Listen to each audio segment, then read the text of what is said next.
L'année débute mal pour l'ancienne tenniswoman Martina Navratilova, puisqu'elle a annoncé ce lundi 2 janvier, par l'intermédiaire d'un communiqué cité par l'AFTA, Association des joueuses de tennis, note de la rédaction, souffrir d'un cancer de la gorge et du sein.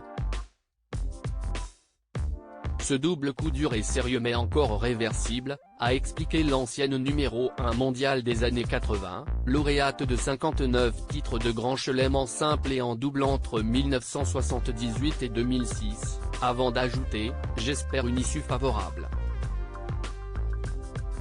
Ça va puer un moment, mais je vais me battre avec tout ce que j'ai ». En octobre dernier, lors des finales du tournoi AFTA de Fort Worth, où elle réside, elle avait découvert une boule dans sa gorge, ce qui était en réalité un ganglion lymphatique hypertrophié. Elle avait donc effectué des tests le mois suivant pour en savoir davantage. CIST alors que les médecins ont découvert un cancer de la gorge de stade 1, puis un cancer du sein de stade 1, peut-on lire dans le communiqué. Elle débutera bientôt un traitement alors qu'elle avait déjà suivi un traitement pour un cancer du sein en 2010, Martina Navratilova en débutera un nouveau la semaine prochaine à New York. Le type de cancer est le HPV et ce type particulier répond très bien au traitement.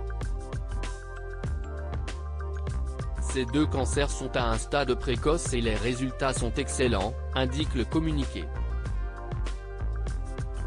Elle ne pourra en revanche pas couvrir l'Open d'Australie, du 16 au 29 janvier, pour Tennis Channel, mais espère pouvoir participer de temps en temps par Zoom.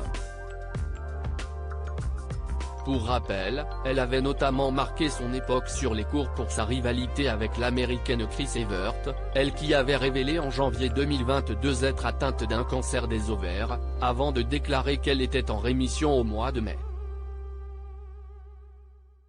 Les deux anciennes sportives seraient notamment devenues amies.